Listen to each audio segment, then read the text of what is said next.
Do you feel it? The hum of chaos. It's in the notifications on your phone. It's in the headlines on the news.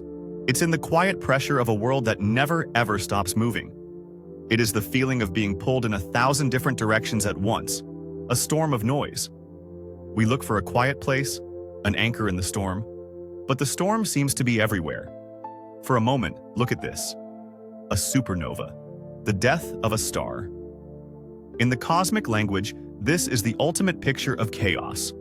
An explosion so violent, it can outshine an entire galaxy. An ending. But is that all it is? Over the next 30 minutes, we are going on a journey. Not to escape the chaos, but to find the unshakable, divine peace that lies right in the middle of it. This is not a lecture. This is a devotional. A time for your soul to find its alignment with the God who brings order to the cosmos and to your life. Welcome to Part 1. Our first revelation on peace begins where we started, with the chaos of a supernova. We see it as destruction, but God sees it as creation. This explosion, this stellar death, is the very thing that seeds the universe with life. The iron in your blood, the calcium in your bones, the oxygen you are breathing right now, every heavy element necessary for life was forged in the heart of a star and scattered throughout the cosmos in an explosion just like this. Without the supernova, there is no new life. Without the chaos, there is no new creation. Now think of the chaos in your own life. The relationship that ended, the job that was lost, the diagnosis that changed everything. It feels like a death. It feels like your world is exploding. And the scriptures acknowledge this reality. The Apostle Paul wrote, "We are hard-pressed on every side, but not crushed, perplexed, but not in despair, persecuted, but not abandoned, struck down, but not destroyed." 2 Corinthians 4:8-9. He is describing the pressure of a star about to go nova. Pressed, perplexed, struck down. But notice the final word, not destroyed. Because the God of the cosmos is a God of resurrection. He uses the explosive endings to seed glorious new beginnings. Peace is not the absence of these explosions in your life. Peace is the profound assurance that even in the most violent chaos, God is forging something new and essential for your future. Let us begin with this prayer. Repeat it in your heart.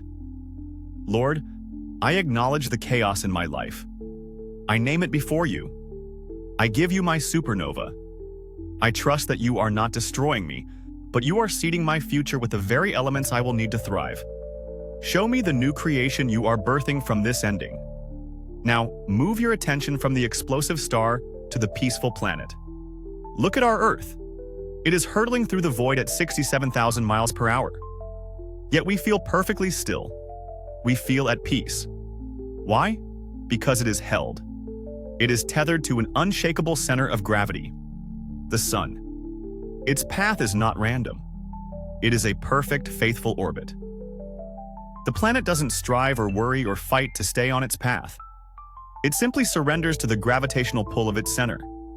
The chaos of the cosmos, stray comets, asteroid fields, solar flares, continues to exist.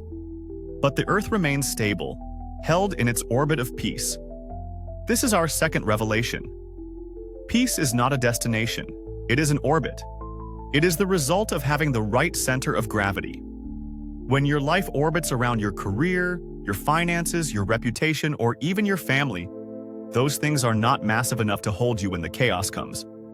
They are like small moons, not suns. They can be shaken. But the prophet Isaiah gives us the secret to a stable orbit. You will keep in perfect peace those whose minds are steadfast because they trust in you. Isaiah 26:3. The word steadfast means fixed, set, established. It is an orbital term. A steadfast mind is a mind that has chosen its gravitational center. When your thoughts, your worries, your plans, and your hopes are held in orbit around God, you will be kept in perfect peace. The chaos can still fly by, but it will not pull you from your path. Let us practice this now. Close your eyes for a moment.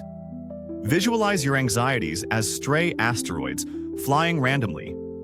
Now, feel the gentle but irresistible pull of God's presence at the center of your being. Feel your soul settling into its proper orbit around him. You are not striving. You are held. You are not lost in the void. You are on a divine path. Rest in that orbit. Jesus promised this to us. Before he left, he knew we would be living in a world full of chaos. He knew we would need a shield. And so he said, "But the Advocate, the Holy Spirit, whom the Father will send in my name, will teach you all things and will remind you of everything I have said to you. Peace I leave with you. My peace I give you. I do not give to you as the world gives. Do not let your hearts be troubled, and do not be afraid." John 14:26-27. He gives us his peace, delivered and sustained by the very atmosphere of his Spirit. You are living in it right now. All you have to do is breathe it in. Let's do that together. This is not just a thought, it's a physical act. Breathe in, deep and slow. As you do, believe you are breathing in the very presence and peace of the Holy Spirit. You are filling your soul with the atmosphere of heaven. Now, breathe out. As you exhale, release the carbon dioxide of your anxiety, your fear, your chaos. You are breathing out the world's atmosphere, in with his peace, out with the world's chaos. You are a citizen of heaven. You are designed to breathe a different air. So, when the chaos of the world surrounds you, remember what is true on a cosmic and a spiritual level. Remember the supernova. Your chaos may be seeding a new creation. Remember your orbit. Your peace comes from being centered on him. Remember your atmosphere. You are shielded and sustained by his Spirit. Peace is not something you have to chase. It is something you awaken to. It is already your inheritance. You are commissioned today not just to find peace, but to carry it. To be a habitable planet in your corner of the galaxy. To be a place where life, order, and the atmosphere of heaven can thrive. So, when the chaos of the world surrounds you, remember what is true on a cosmic and a spiritual level. Remember the supernova. Your chaos may be seeding a new creation. Remember your orbit. Your peace comes from being centered on him. Remember your atmosphere. You are shielded and sustained by his Spirit. Peace is not something you have to chase. It is something you awaken to. It is already your inheritance.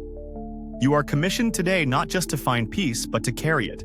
To be a habitable planet in your corner of the galaxy. To be a place where life, order, and the atmosphere of heaven can thrive. Go in that peace.